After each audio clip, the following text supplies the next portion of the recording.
Please put your hands together for Mr. Mike Birbiglia, everybody.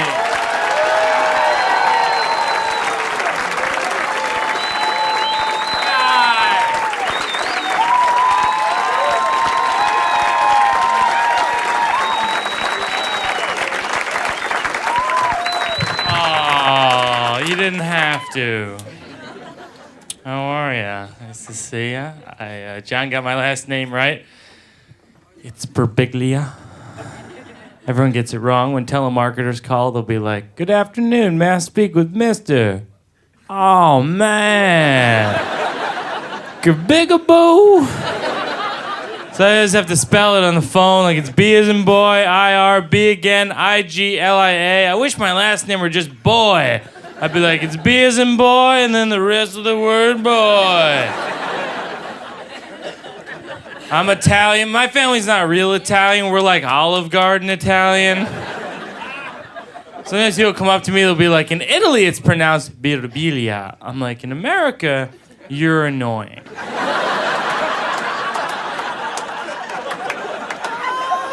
It's a hard name to have growing up. The kids would call me names like Birbigglebug and Bibliography and Faggot. I was an altar boy when I was a kid, and the answer is no, I wasn't. And I think it's because they knew I was a talker. And also, I was so bad at it, I think they thought, well, if he's just bad at lighting candles...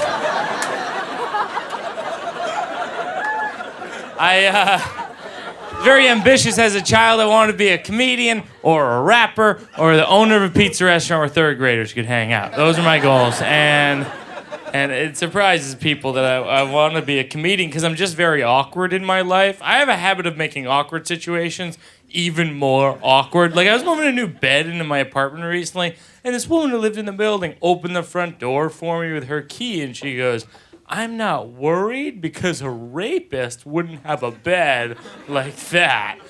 Now, what I should have said was nothing. What I did say was, "You'd be surprised." And there's nothing you can say after that. You're just like, whatever. See you around the building, you know, that kind of thing.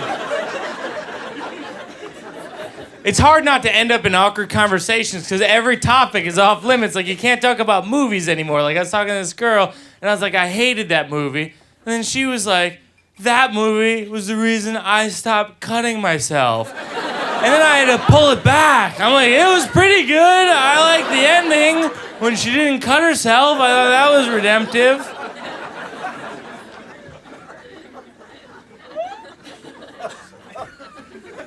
So I wanted to be a rapper when I was a kid. It surprises people because I'm a cracker.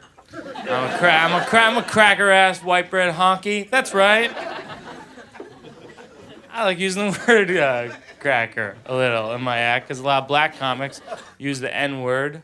I like using the C word. Like, me and my cracker friends were driving down the street in my Volvo station wagon, and I said, "Hey, cracker, pass the sun chips." And he says, "Not till we get to the picnic, cracker." And I say, "Cracker, please." He's like, "Cracker, what?"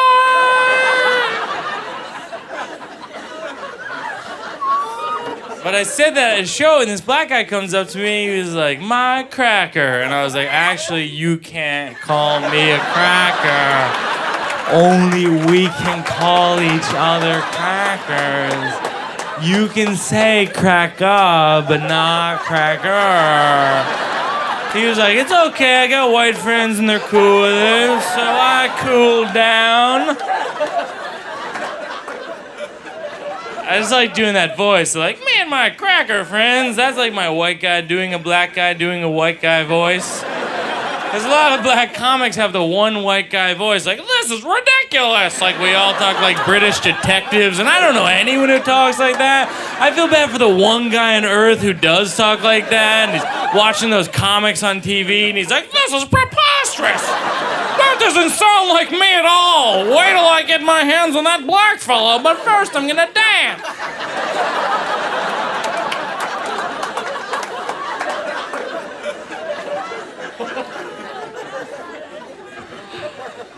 I want to own a pizzeria too when I was a kid. I love pizza. I love it. I love it like I would marry it. But it'd just be an elaborate ploy to eat her whole family at the reception. The problem with marrying pizza is pizza's always hanging out with salad. Salad is like pizza's friendly but annoying friend. Salad's fine sometimes, but once in a while you gotta be like, look, salad, me and pizza want to be alone.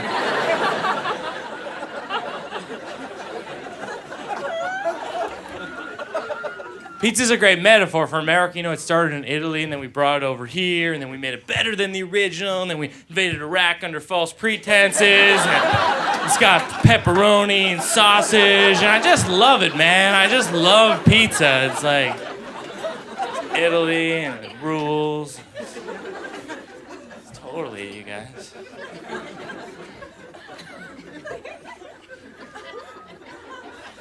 I'm not that political as a comedian. I don't know. Like, I feel like whether you like him or not, like, Bush, like, seems like a fun guy. Like, he's the kind of guy you invite to the barbecue because you know he's going to start the wiffle ball game, you know? He's like wiffle ball Tony. He's like, yeah, wiffle ball Tony's here. All right, it is so on. And then one day somebody's like, we're going to put Tony in charge of everything. And I'm like, we are? The burgers and the potato salad? I don't know if that's such a good idea. Because he's very competitive. He starts going to the neighbor's lawn, challenging them to wiffle ball games. He's like, I heard you bitches want to play wiffle ball. And they're like, we didn't say that. But he starts chucking hamburgers at them. We're like, Tony, what are you doing, man? He's like, they were going to chuck hamburgers at me. But then it turns out they don't even have hamburgers. They have hot dogs, but they only throw them at each other, so it's cool.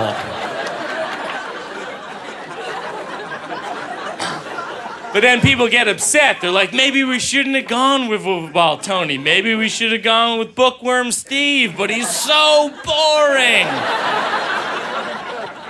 And then one guy's like, what about Ralph? We could go with Ralph. And we're like, shut up, Ralph. This is no time for joking.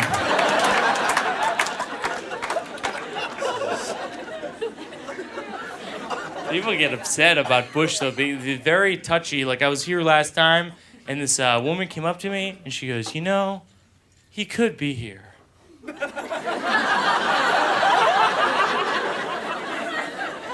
I go, first of all, no. He's probably on vacation. Second of all, he wouldn't understand the analogy. He'd be like, hamburgers, I go for a hamburger. Because that's what he does when he doesn't understand stuff. He goes, and everyone goes, he gets it. But he doesn't. And that's why we're all gonna die. That's all I'm saying. I don't know. I got a preoccupation with death. I got issues with death. I try and laugh about it. I went to a funeral recently, and they handed out Kleenex at the beginning of the funeral, which I thought was a little cocky. You know, like, wait till you get a load of this funeral. You're gonna cry and cry. She's so dead.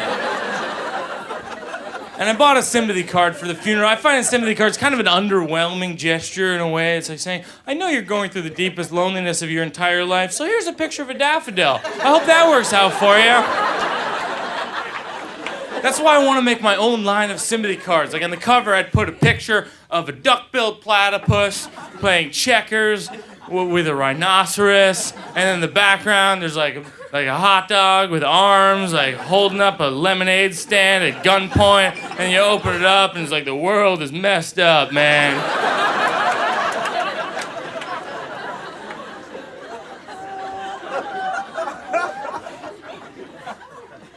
Trying to be a rapper, man. That's all I'm trying to be. Just trying to be me, you know? That's what I want to be. I want to be a white bread rapper. That's my other favorite white person slur, white bread. The other day someone goes, what is that, white bread? And I was like, that's not even an insult. That's just my race plus a food. I was like, I can do that too, black bean soup. You stay out of this Asian chicken platter. We gotta.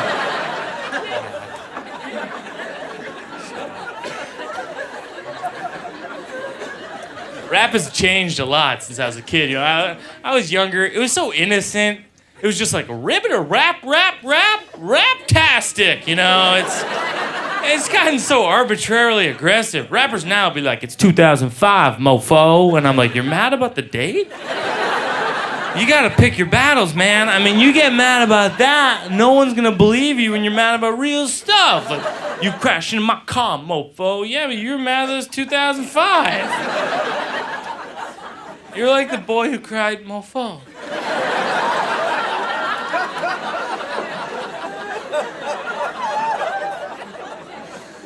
It's not as honest anymore. I was watching the show Cribs on MTV. The rappers will like show you their house. This rapper's like, this is my crib, this is my ride, these are my hoes. I am rolling. But I want to see when the cameras leave and the rapper's like, but I'm dying inside.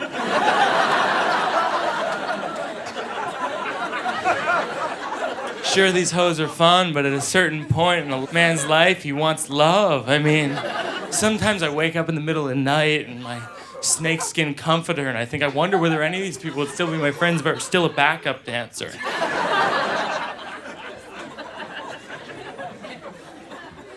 I love this rap. Jay-Z, this rapper I love because he's so good at rapping. Sometimes he doesn't even rhyme. He'll just end the lines with "Izza." That's great, man. He'll be like, I went down the street and I saw my scissor. Was it to my nuzzer and my brother and my gizzer? I'm like, I'm pretty sure none of those are words. I ain't playing Scrabble with Jay-Z anytime soon. The word is drizza, D-R-I-Z-Z-A-H, triple word. I'm like, yeah, I'm gonna challenge that one, Jay. I'm gonna consult my diction as a... First of all, it's not a word. Second of all, one of your Z's is a sideways hand.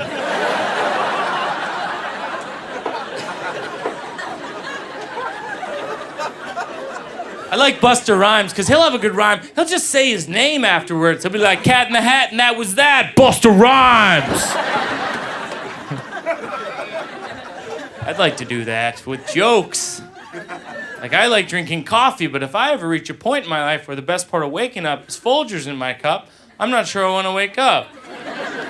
Mike Birbiglia. This is ridiculous.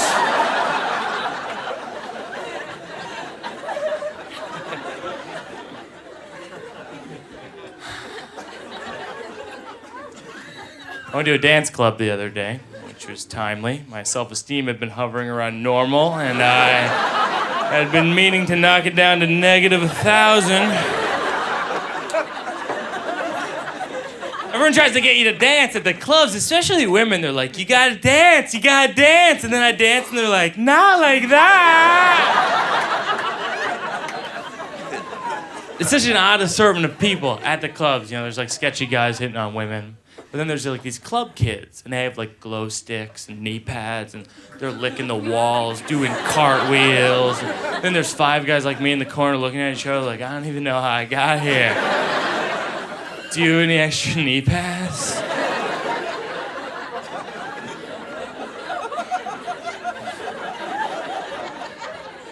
This girl offered me E at the club, this drug called E. She was like, you ever try this? I was like, I watch E.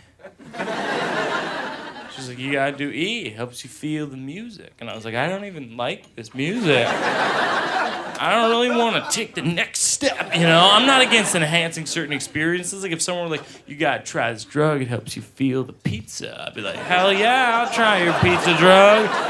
Oh, man, I can feel the sauce on my toes.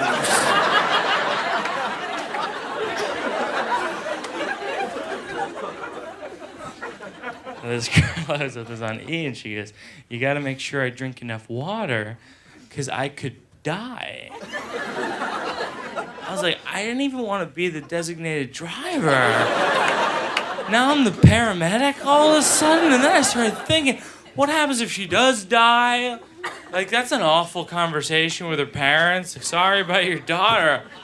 I told her to make sure she drank enough water, but I totally spaced. And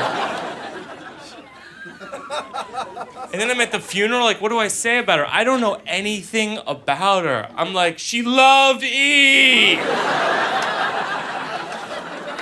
And she hated water. She seemed cool. I mean, she seemed cool.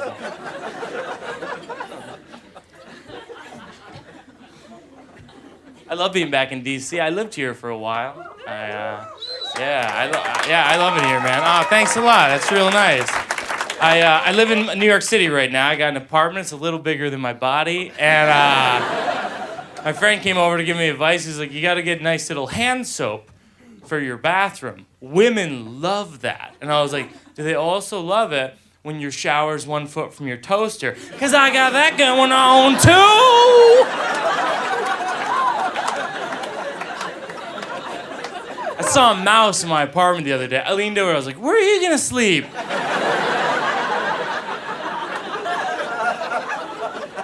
I got a great building, though. I got my own drug dealer for the building, so every time I walk out my door, the same guy tries to sell me drugs. Like, I'm walking out in the morning to get a Snapple, and this guy will be like, you want weed? You want smoke? And I'm like, do you have any Snapple?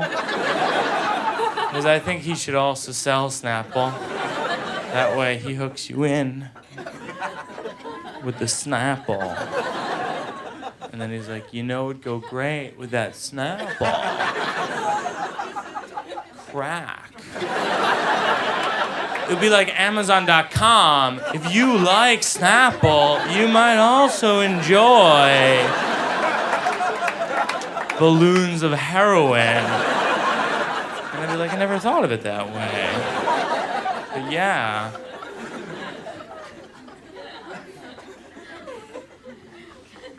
I'm not big into drugs. I don't smoke a lot of pot anymore, even, because I'm the least fun person to smoke pot with. No one wants to hang with the guy who ends every sentence with, do you guys hate me?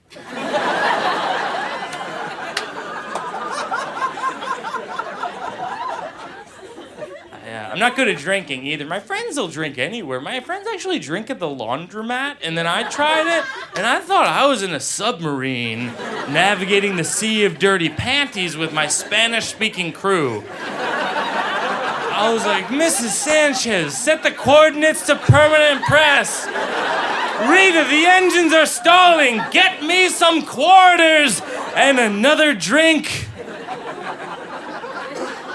This place is starting to look like a laundromat. There's all these sports analogies when you drink. Pre-game, party foul. I have to make up my own. The other day I was like, oh, I pulled a hamstring. My friend was like, what does that mean? I was like, I threw up on your couch.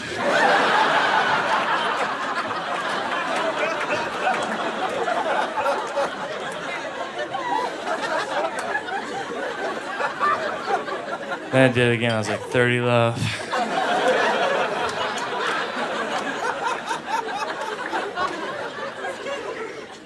See, I can't drink too much. I've become another person. Like last year I went out drinking, and I met this girl, and she gave me her number. Next day I didn't even want to call her because I didn't feel like she met me. Like I felt like she met Two Drink Mike. Like Two Drink Mike loves dancing and knows a magic trick. Zero Drink Mike enjoys biographies and has serious opinions about wildlife. 5 Drink Mike enjoys dancing with wildlife.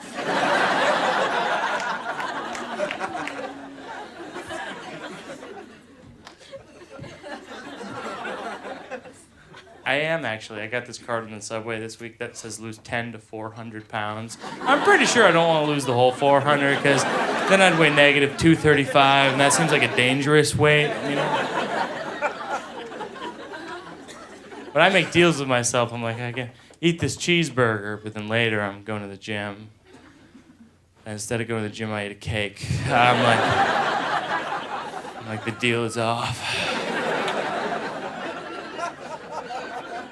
My other weakness is sugar cereal. Like, if I buy a box of Cinnamon Toast Crunch at 3 in the afternoon, that box ain't making it to 10 a.m. Because it's like crack, you know? Like, you don't buy crack for some point in the future. You buy it when you want it, and then you fall asleep in the tub. Or whatever. See you around the building.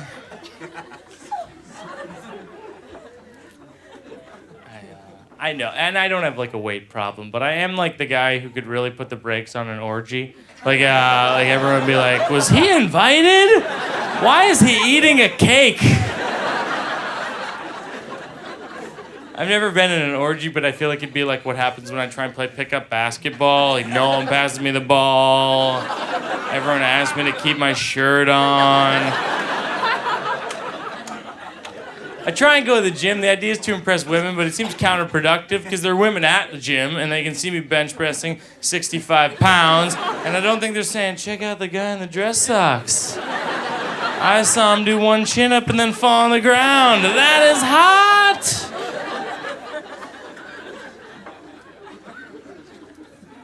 I went to a class at my gym called water aerobics, which was basically 15 gay men and me in a pool playing splash.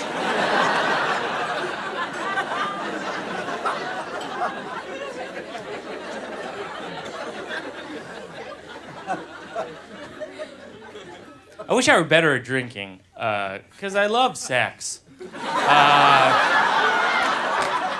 Which is weird, because I usually only love things I'm good at. Like badminton and drinking hot chocolate. I was always afraid of sex in high school, you know? Because the levels of experience are so lopsided. Like, I remember I was banging out with this girl, and she whispered in my ear, rape me. And I didn't even know what to do, because I hadn't even had sex regular. I wasn't really ready for the ropes course, you know? And I was thinking, if I had done it, it would have been the lightest rape of her life. Like, I'd have to disclaim it. Like, I'm letting you off easy this time.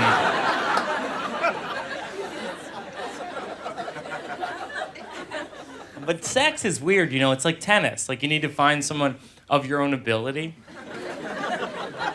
Because if they're better than you, it's awkward. It's like they're wailing the ball at you, and you're like, I'm not getting anything over here. Do you like an underhand serve or a lob? You've taken a lot of lessons. Aren't you worried about tennis elbow?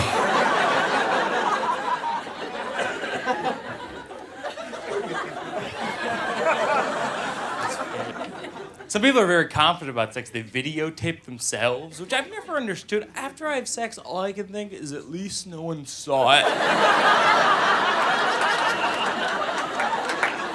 That's why I get so uncomfortable when I watch this show. There's this show, Real Sex, on HBO. It's like this documentary sex show. It's like these unwieldy middle-aged couples like masturbating in a circle in a mountain somewhere.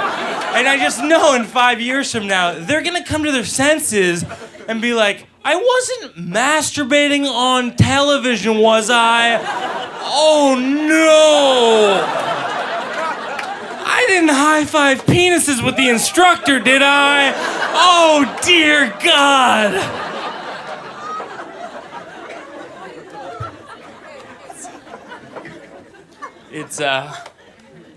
But porn is like huge. It's like, it is a bigger industry than I'd ever imagined. Like, I'll be traveling around the country, driving in the middle of nowhere. There's no food or gas.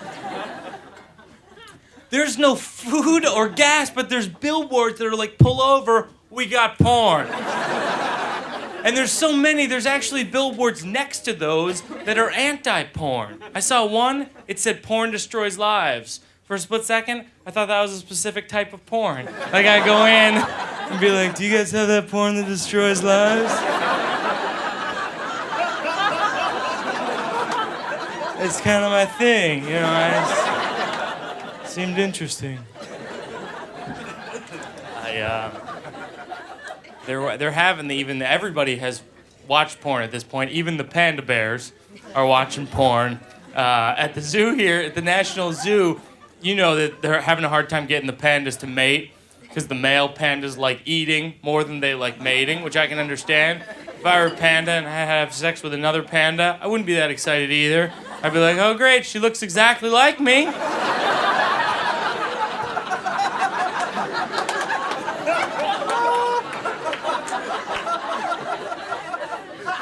I get a bamboo sandwich or something? So what they're doing is they're showing the pandas porn to get them to mate. And I want to know, is it panda porn? Or is it human porn?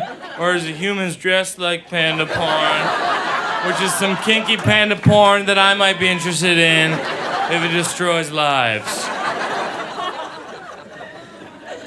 If it's human porn and I were a panda bear, I'd be like, yeah, I'll have sex with her. I'm sure I'm gonna her. And if it's panda porn, how think those pandas have sex with each other in the movie? Let's get that director on board. And that lead panda actor, the John Holmes of pandas. He's like, I do all the panda hoes, black, white, black and white. But I feel bad for these pandas, you know, because they poop up to 135 times a day. That's got to be hard to have a serious conversation. You're like, honey, we need to talk. Oh my God. Go behind a tree or something. I know we're bears, but come on. Oh, there goes me. Sorry about that.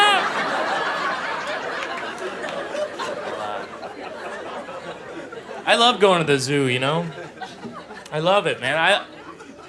They have zoos everywhere, though. They have zoos in places they shouldn't even have zoos. I went to a small town called Erie, Pennsylvania, and they had a zoo, but it was just like the guy in town with the most animals. He was like, these are the penguins. I was like, that's a dog. And this is the hammerhead shark. That's a half a can of tuna fish. And the dog just ate it. Half of your zoo is gone.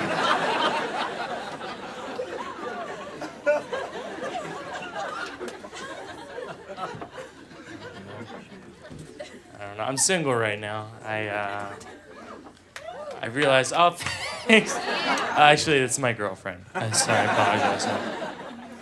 No, I realized recently I needed to find a woman who loves me for my money. Doesn't understand math that well. Yeah. I used to think I was a little unstable, and then I met every girl I've ever dated, and now I think I'm fine. Yeah, like, they kind of keep it under wraps for a while. Everything seems cool, and about 2 months in, they're like, maybe this weekend we could, I'm crazy! And then they blow away like a tumbleweed, and I'm like, come back, come back!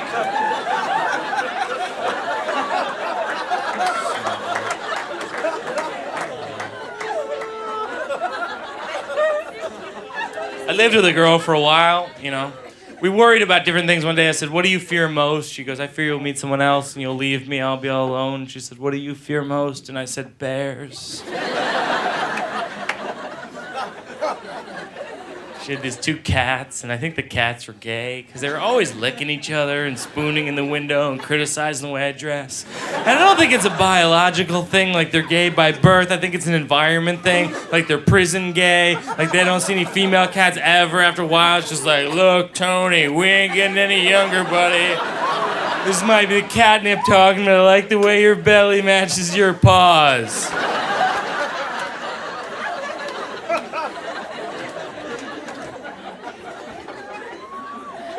One day my girlfriend called me from work and she goes, you gotta take Tony to the vet. He's got a urinary tract infection. And I took him in, they gave me this questionnaire about the cat, but I didn't know the answers because it wasn't my cat. I only got 2 right. I got cat and male. It said breed, I wrote ? Gay. It said describe the reason you were here today, I wrote my girlfriend is at work.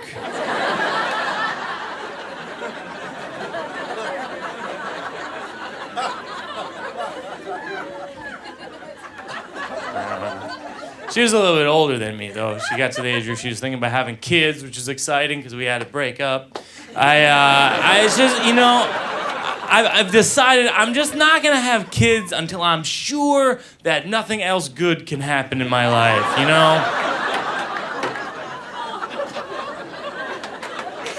I don't know, man. I'm like not ready for it. I'm just not mature enough for it. Like my sister had a baby this year, and that was exciting because I've always been like afraid of babies, like because they're so like small and smushy. And I always have that fear, like what happens if I'm holding the baby and the baby just dies? Everyone's like, Mike killed the baby, and then there's no way I'm getting a Christmas present after that. They'll be like, what do we get, Mike? Mike killed the baby. Mike's not getting anything. If I ever want to adopt a baby, they'll be like, have you ever killed a baby? And I'll be like, yeah, one long story. And they'll be like, whoa, really? That was just a standard question. Nobody else has ever answered that.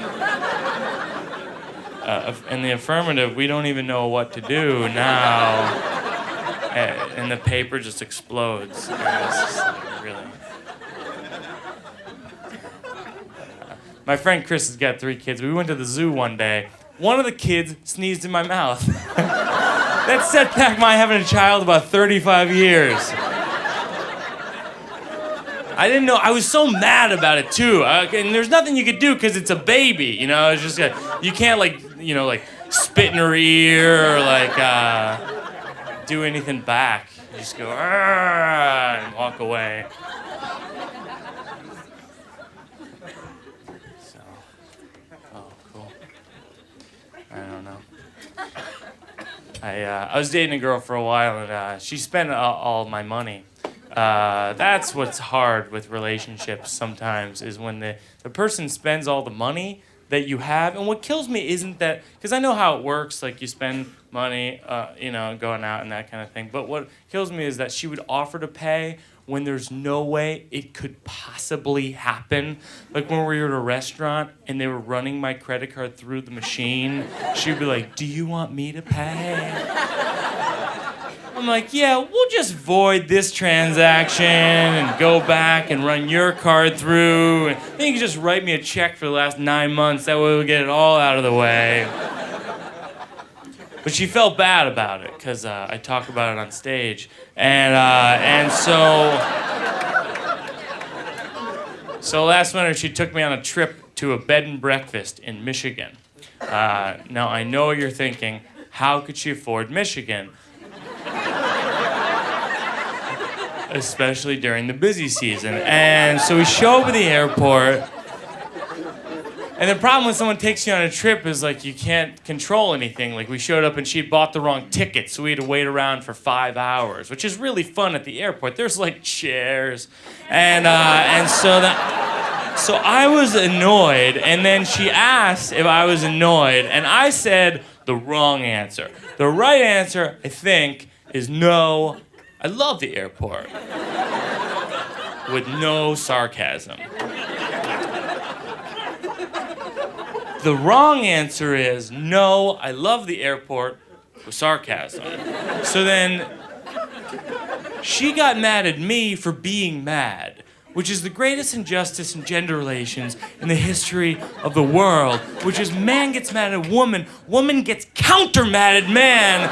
Just from being mad, man admits he's stupid, buys woman a frozen yogurt. So somehow she gets a frozen yogurt. Guess what? I am still secretly mad.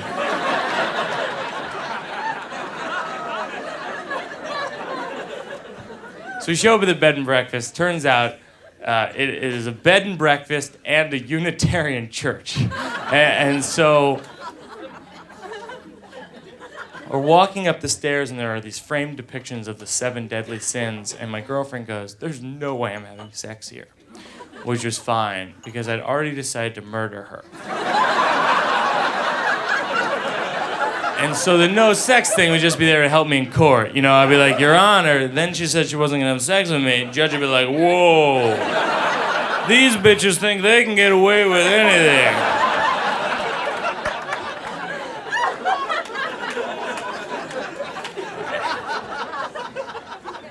One of my friends told me he's gay this year. I knew he was gay, so it was a really awkward conversation. He's like built up to it. He's like, I'm gay. And I was like, I know. I didn't have to build up to that at all. He's like, I'm in the closet. I was like, in the closet, there's a poster of Benicio del Toro. I'm no detective.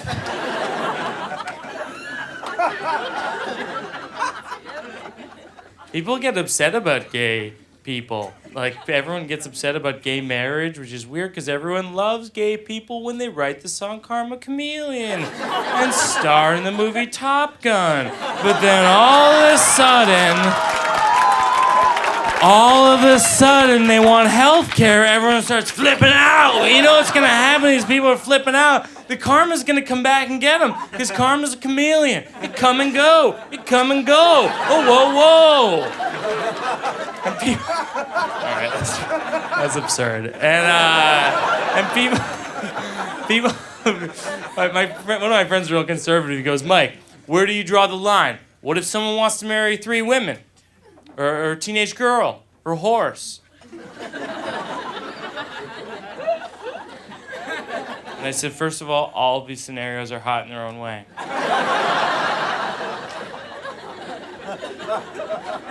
Second of all, that would make a great sitcom. 3 women, a teenage girl, and a horse. Wednesdays at 9 on the WB. Starring Pauly Shore.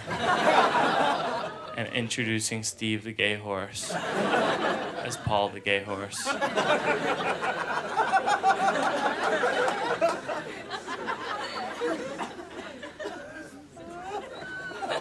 I like coming here to DC. I'm staying around the corner. I'm staying at the Abraham Lincoln Suites.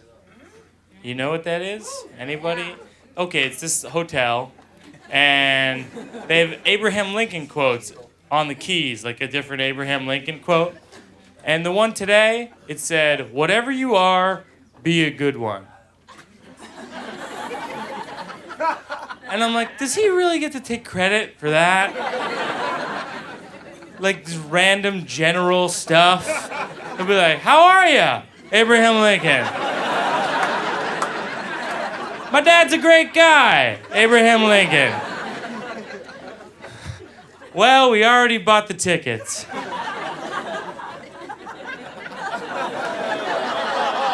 Abraham Lincoln. All right. Too far. It hasn't been long enough. It hasn't been long enough, you guys. You guys seriously know assassination jokes?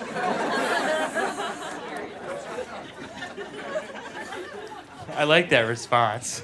It's kind of, people kind of going like this. It's like, sometimes like when that happens, it feels like I'm performing jazz. Because the audience is just kind of like... And I'm like, that's cool. Enjoy jazz. Then I get worried. Sometimes jazz sucks. What if I'm the Kenny G of comedy? Like, what if I think I sound like this? Like, and in fact, I sound like this. No, no, no, no, no, no, no, no, no, no. No, no, no, no, no, no, no. Because you know when he plays that song, he thinks he's rocking. He's like, I'm feeling it. And everyone's like, Kenny, that song sucks. He's like, I know that one sucked, but how about this? No, no, no, no, no, no, no, no, no. Kenny, that's the same song, I think.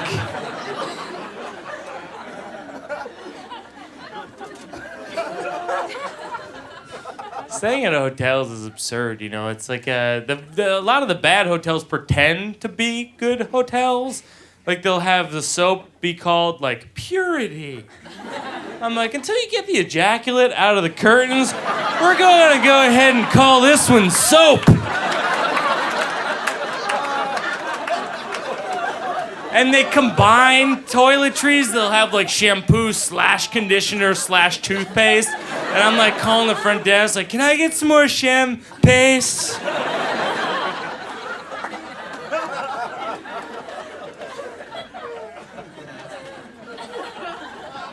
I gotta wake up early when I'm at these shows because I gotta be on the radio in the morning, which is hard, you know. And I have a hard time waking up in the morning. I think because my dreams are better than my life. My dreams are so effortless. It's like a movie. Like, I want to go to the store. Cut to the store. Fade to black. Pizza montage. And then I wake up and I'm like, I want to go to the store. Oh no, I'm still in my bed and I don't have a car with pepperoni wheels. This day is going terribly.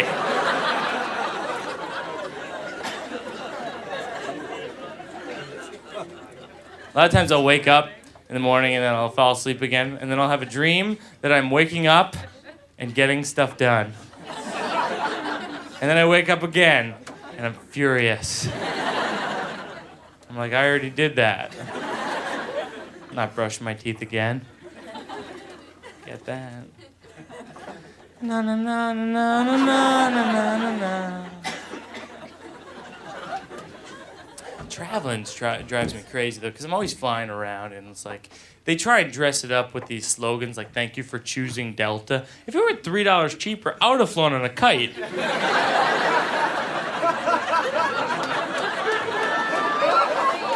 And a racial profile on the flights. I feel bad, but I do. I flew with my friend last week who's Middle Eastern. He was my friend, and I was still a little nervous. I was like, keep where I can see him, Omar. And his name is Nick, so I feel bad.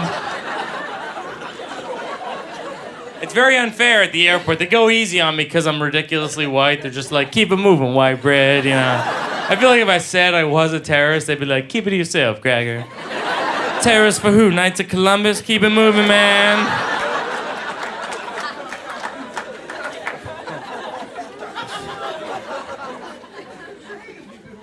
So, I'm always in these hotels, and I always watch a lot of television. I always watch these nature documentaries. I always feel bad for the smaller animals, because I feel like I know more stuff than they do. Like, I feel like I'm at a bank heist and I'm the guy in the van watching on the monitor and they're like, the Arctic fox has only one known predator, the polar bear. And I'm like, Arctic fox is a setup, get out of there. Cracker, please, to Arctic fox. Cracker, please, to Arctic fox. Put down the salmon and walk out of the building.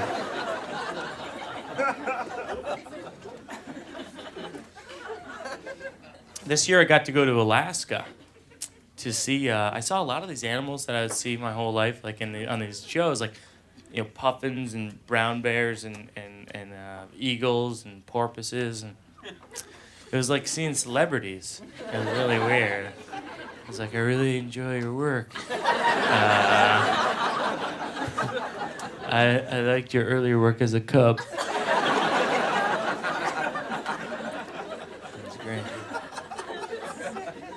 And it's weird because there's a lot of bears in Alaska, and there's so many that they give you pamphlets just in case you get attacked by a bear, and they tell you to play dead, and that seems like a real gamble.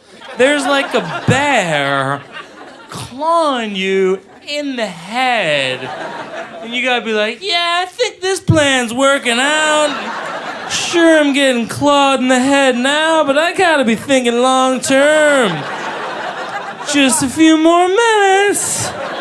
That's a lot of blood. Bear's like, he doesn't think I think he's dead, does he? Probably read the pamphlet. Then I found out the animal that kills the most humans per year, not even the bear, it's the hippo. I didn't even know hippos ate humans. I just thought they ate those little white marbles. I thought that was the point of Hungry Hungry Hippo. That hippos are marblivores.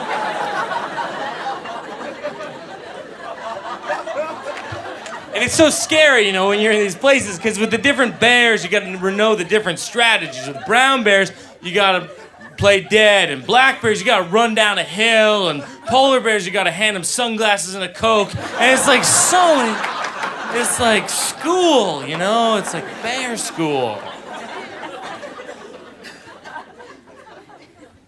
Do you guys mind if I take a photo? I think there's too many cameras right now. Like, you go to buy something, everything's also a camera. They'll be like, it's also a camera. I'm like, I just wanted a grapefruit. They're like, it's a camera grapefruit. You take pictures of yourself eating the grapefruit, and then you eat the camera, you poop the pictures. Oh my God, that is the opposite of what I wanted. They keep combining stuff. My brother got me a cell phone Palm Pilot in one because I'm a ninja, and I dropped it on the ground and the screen broke, so now it's just a phone the size of a laptop.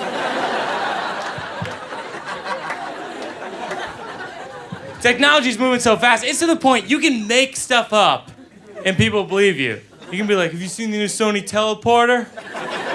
People be like, no, but I heard about it. I end up saying that all the time. No, but I heard about it. It means I haven't heard about it, but I like you.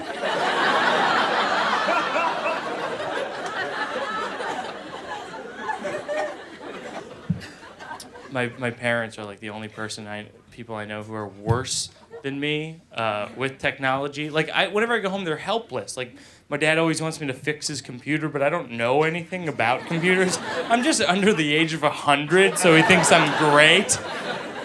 He's like, you're good. You should be a computer programmer. I'm like, you're bad. You should be a caveman. And my mom is ridiculous. It's a true story. I had her fax me something. She called me up and said, could you fax that back? That's my only copy.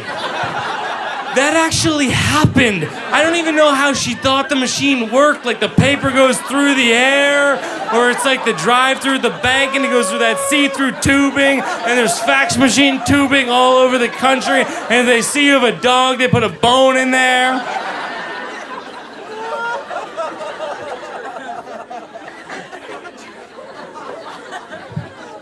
I was home for Thanksgiving. My dad's always mad, but it's not about real stuff. He'll be like, damn it, I'm eating pretzels. I'm like, what's the problem? Why is he angry?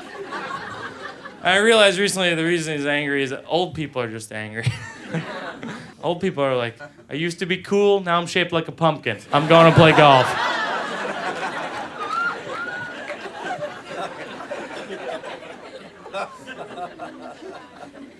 I was never afraid of my dad growing up. I was always afraid of my friends' dads. Your dad starts going off, you know what he's capable of. You're at your friend's house and his dad starts going off. You're like, this guy's a wild card. He just kicked the dog. What do you think he's gonna do to us? I remember the first time I saw my friend get hit by his dad, I couldn't even believe it. I was like, tough break for Sean. 15 minutes later, Sean was beating the crap out of me. I was like, I gotta team up with Sean's dad. At least he's got some moves. But I'm always helping out my parents with their computer, because I know that, like, if I'm not there, my dad's only tech support is my mom. And I can't even imagine what those conversations are like. He's like, what's a damn printer driver? And she's like, I made toasts.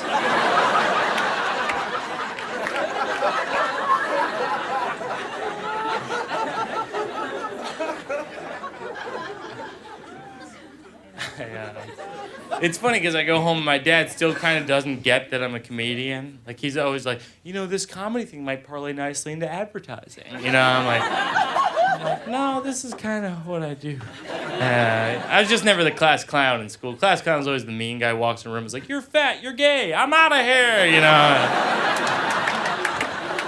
I was always a little fat and a little gay, so... I love being a comedian. I really love it, man. I appreciate you guys coming out because it allows me to do that. And this is what I... Oh, thanks a lot, you guys. That's nice. That's really nice. This year, one thing I started doing for the first time was I actually started playing guitar. I learned how to play the guitar, and I'm gonna just play something for you right now.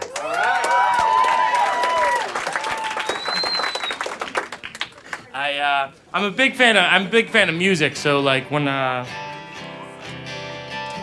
driving on road trips and stuff, I'll always listen to the radio, and I'll listen to Christian rock by mistake. Because it always starts out as like a Bon Jovi ballad, you know? It'll be like, I woke up in the morning, and I got myself some oatmeal, and I put some raisins on it, and Christ is God. Christ Christ is God. God, God, God. And I'm like, what about the oatmeal? I thought this was the oatmeal song. I feel like every religion should have their own rock and roll, you know? Like there should be Jewish rock. Like, I woke up in the morning and I got myself some lox and bagels and I put some cream cheese on them and Christ isn't God. He's just not God. He's a really nice guy, but don't get carried away.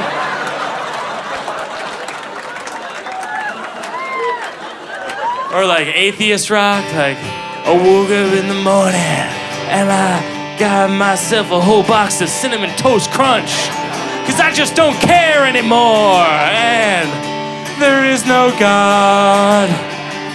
Sorry about that. Your grandma's in the ground and her soul's staying there. Oh man, that is some dark ass atheist rock.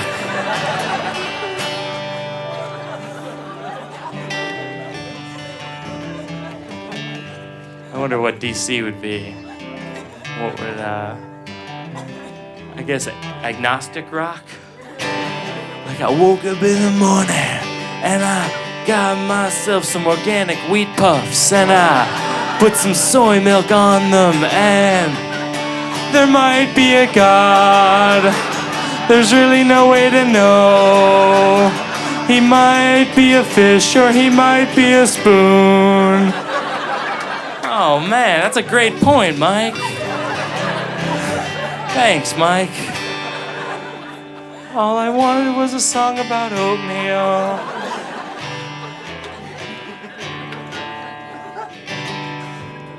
I love playing. Oh, thanks. That was a awkward, we're not sure whether to clap moment.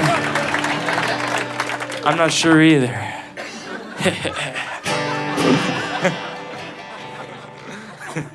I think there's one danger in playing guitar, which is that you can play guitar too much, like and turn into the guy who shows up at the party and just starts playing guitar for no reason. And everyone's like, could you not do that? Because everyone knows his motivation for doing that. And so I wrote a song just for that guy. And it's called Guitar Guy at the Party. I'm the guitar guy at the party. I'm the guitar guy and I think I'll drink a Coke and Bacardi. It might seem like I'm just having fun, but I'm actually not. I'm trying to sleep with your girlfriend.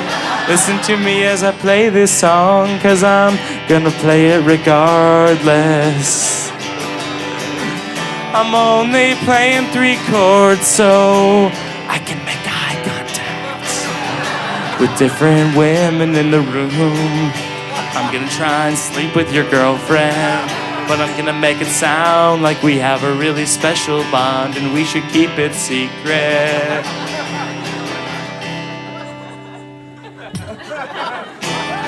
You know, I think your boyfriend really takes you for granted. When was the last time he told you that your eyes look like space crystals? If you want to come by my place later, it'd be cool. It's not gonna be like last time. I totally understand why that freaked you out.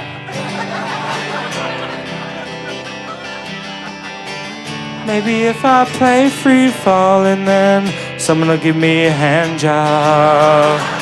Or maybe they'll just sit on my lap and the friction will cause me to have an erection. An erection I will make sure that you won't feel, 'cause I'm classy. And I'm gonna shift it to the left, and I'm gonna shift it to the right, and I'm gonna create a mental image in my head like guys in prison taking a group shower. Here's my story, I'm gonna make sure that I tell it in the proper order. I went to arts camp as a kid and I played the recorder. Then I learned that recorders are for losers and guitars get chicks, and now when I feel like a loser I take this out and sing Wonderwall by Oasis. I play mostly covers, Cat Stevens and Beatles and a couple of others. I do some original songs too, but they're not as well received. Christ is God, Christ is God. But I still want that hand job, 'cause I'm the guitar guy, I'm the guitar guy, I'm the guitar guy, I'm the guitar guy. Ah.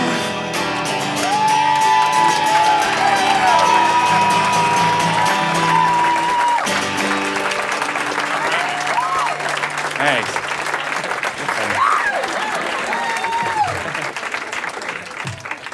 Alright, well this has been great fun, you guys. I'm glad you guys came. I really appreciate people coming out when they come here.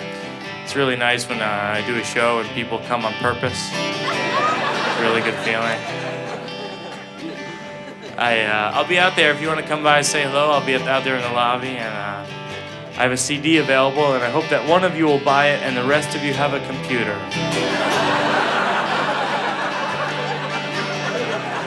Also, I write something online. It's a little travelogue I write. It's called My Secret Public Journal, and you can subscribe to it online. It's a fun read, and it's on my website. It's just type in MikeBirbiglia.com. Good luck with that.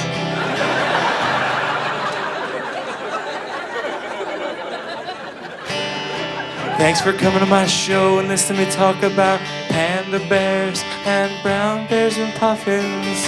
I hope you learned some important life lessons like porn destroys lives and what I should have said was nothing. I hope you brought your cameras and you'll go home and poop the pictures, and you'll tell your friends about the show and you'll say, have you seen this guy Birbiglia? And they'll say, no, but I heard about him. I want you to tell all your cracker-ass white bread honkies and black bean soups and Asian chicken platters that you're dying inside, 'cause it's 2005, mofo.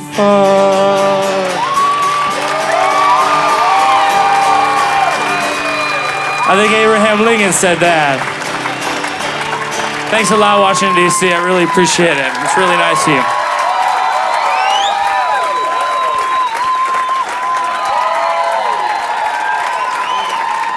One more time for Mike Birbiglia, everybody.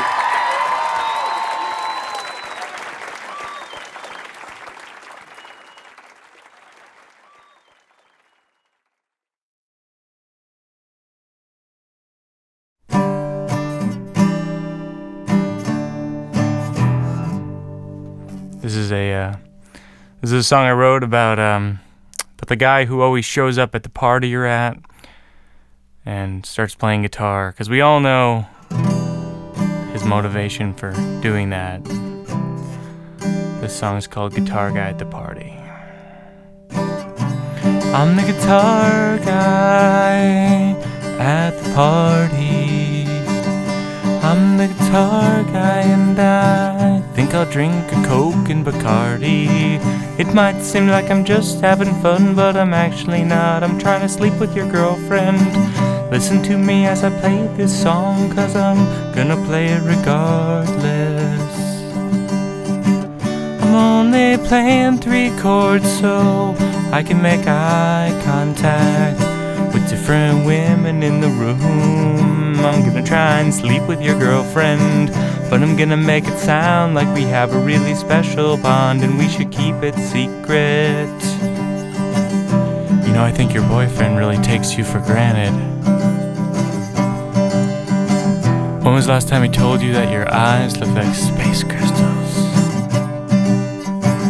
If you want to come by my place later, it'd be cool. It's not gonna be like last time. I totally understand why that freaked you out. Maybe if I play free falling, then someone will give me a hand job. Or maybe they'll just sit on my lap and the friction will cause me to have an erection. An erection I will make sure that you won't feel, 'cause I'm classy. And I'm gonna shift it to the left, and I'm gonna shift it to the right, and I'm gonna create a mental image in my head like guys in prison taking a group shower. Here's my story, I'm gonna make sure that I tell it in the proper order. I went to arts camp as a kid and I played the recorder. But then I learned that recorders are for losers and guitars get chicks. And now when I feel like a loser, I take this out and sing Wonderwall by Oasis. I play mostly covers, Cat Stevens and Beatles and a couple of others. I do some original songs too, but they're not as well received.